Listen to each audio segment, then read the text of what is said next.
आज कक्षा सप्तम के विद्यार्थियों के लिए देख रहे ना, संस्कृत मंजूषा। अब एक कक्षा 7 के विद्यार्थियों के किताब का नाम है संस्कृत मंजूषा। ये जो मिडिल में किताब चलती है 6, 7, 8 के बच्चों के लिए, वही किताब है जो सरकारी किताब है। शिक्षा का अधिकार आपको दिखाई दे रहा होगा, ये सरकारी किताब है। सभी विद्यालयों में यही संस्कृत अगर जो बच्चे पढ़ते हैं तो यही किताब पढ़ाया जाता है। समझ रहे हैं ना। अभी तक मैंने आपको पढ़ाया था तीसरा पाठ अभिलाषा, कल पढ़ाया था। वीडियो पब्लिक हो जाएगा जल्द से जल्द। आज चौथा पाठ हम पढ़ा रहे हैं। चतुर्था पाठ है अतिलोभो न कर्तव्या। इसका पाठ का सारांश और भावार्थ दोनों देखेंगे। बिल्कुल हूबहू आपको बिल्कुल इतने सरल ढंग से पढ़ाया जाएगा कि एक एक शब्द का अर्थ बताया जाएगा, पूरा आपके समझ में आएगा। वीडियो को पूरा देखेंगे, अंत तक देखेंगे और ध्यान देंगे। एक चैनल को लाइक करना, सब्सक्राइब करना, शेयर करना और अधिक से अधिक बच्चों को जोड़ना। जो पुरातन छात्र हैं वो जानते हैं कि हमारे चैनल में लगभग हर विषय के 10-10 सेट पेपर डाले जाते हैं। समय आ गया है, पेपर भी आपको मिलना शुरू हो जाएगा छमाही का। और पढ़ाई के लिए भी आप लोग जुड़ जाइए, समझ रहे हैं। और मिस नहीं करेंगे, डेली वीडियो को देखिए, शेयर करिए, इतना शेयर करिए कि सर्च रैंकिंग में श्री गणेश अकादमी पहला स्थान प्राप्त करे। समझ रहे हैं ना। पूरा एक एक शब्द देखिए। चतुर्था पाठ 4 अतिलोभो न कर्तव्या। अत्यधिक लोभ लालच नहीं करना चाहिए, इसी के बारे में है। एकस्मिन् देशे कश्चित् राजा आसीत्। किसी देश में एक राजा रहते थे। तस्य नाम मायादासा। उनका नाम मायादास था। मतलब राजा का नाम क्या था? मायादास था। ध्यान देंगे। अतिलुब्धा सह दरिद्रायु जीवनम नयति। मतलब अतिलुब्धा अत्यधिक लोभी होने के कारण वह दरिद्र की तरह जीवन जीता था। अस्म एकदा कोवपि, एक बार कोवपि मुनि, कोई मुनि मायादासस्य प्रसादम अगच्छत। मायादास के प्रसादम माने महल में, अगच्छत माने आया। एक बार कोई मुनि मायादास के महल में आया। नृपति तम मुनिम सत्कारेण तोषयत। राजा ने उस मुनि का सत्कार करके उन्हें संतुष्ट किया या प्रसन्न किया।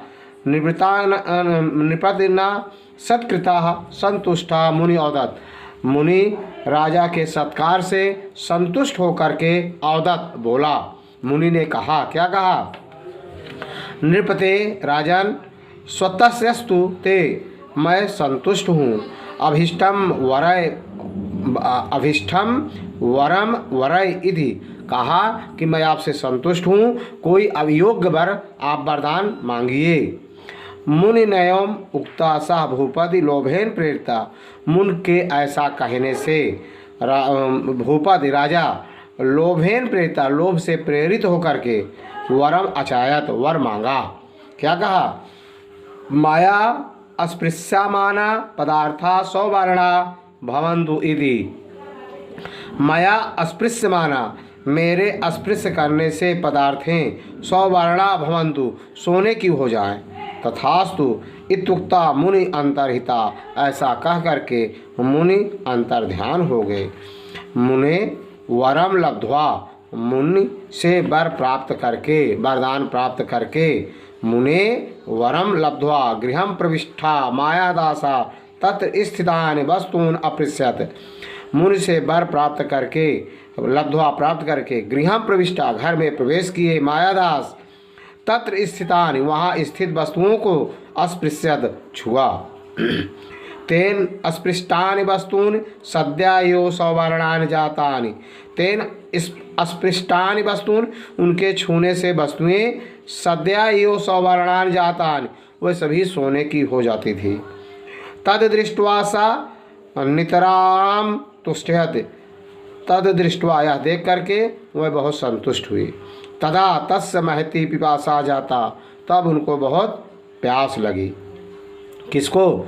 तथा तस्य, तब तस्य मतलब मायादास को, राजा को महती पिपासा जाता, बहुत प्यास लगा। सह जलम पातुम उद्धता, वह जल प्राप्त करने के लिए उद्धत हुए, अभवत हुए। तेन अस्पृष्टम जलम अभी सुवर्ण पिंडम अभवत, उनके छूने मात्र से जल भी सुवर्ण पिंड में सोने के पिंड में बदल गया। साधुक्तम न मृषा भवति, साधु का कहा हुआ वचन गलत नहीं होता है। तस्मिन अवसरे, उसी समय राजकुमारी कुसुम मंजरादाय तत्रागता। तस्मिन अवसरे, उसी समय राजकुमारी कुसुम मंजरी उनके वहाँ पर आई। तत्रागता वहाँ आई। क्या कहा? पिता अतिउ सुंदराणि माणि कुसुमानि इति यचावत। कहा पिताजी बहुत सुंदर मंजरी, सुंदर हैं, फूल हैं। इद चा अवदत, ऐसा कहा।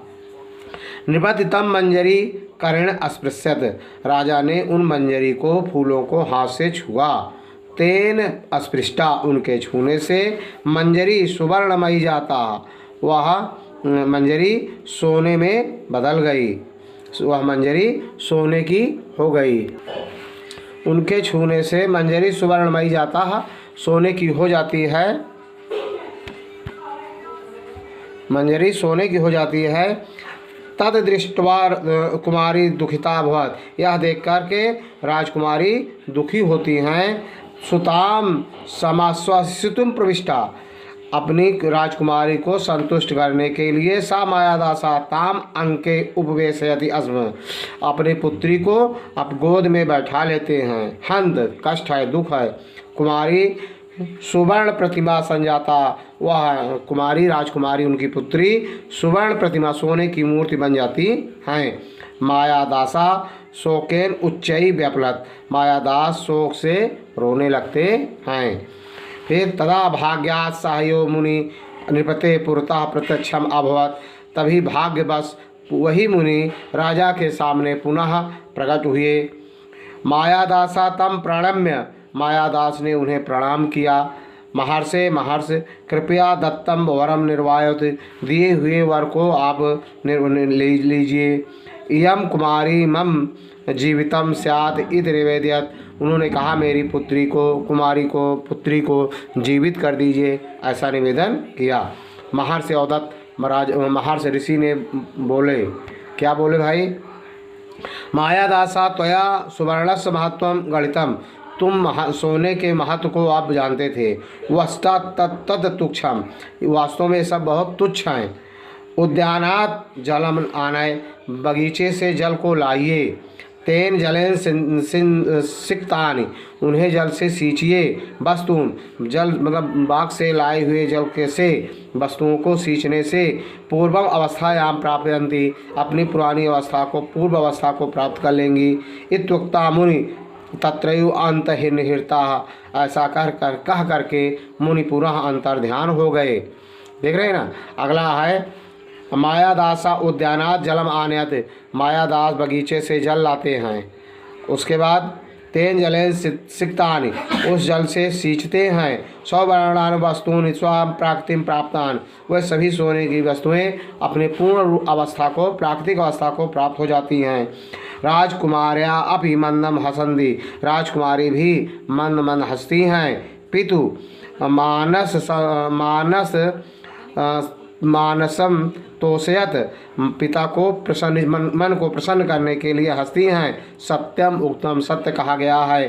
अति लोभो न कर्तव्या, हमें अत्यधिक लोभ नहीं करना चाहिए। स तु दुखस्य कारणम, यह दुख का कारण होता है। यदि वीडियो आपको अच्छा लगा हो तब लाइक करना, सब्सक्राइब करना, शेयर करना। और बार बार बता दे रहा हूँ, अर्धवार्षिक परीक्षा में बार बार यह पाठ से तो ज़रूर कहानी लिखने के लिए या तो कोई भाषा शब्दार्थ लिखने के लिए या इसका भावार्थ लिखने के लिए ज़रूर पूछा जाता है। निश्चित रूप से आता है बोर्ड एग्जाम में, आपके अर्धवार्षिक परीक्षा में। अभी से तैयार कर लीजिए, बहुत समय है। वीडियो को लाइक करना, शेयर करना, सब्सक्राइब करना। जय हिंद, जय भारत।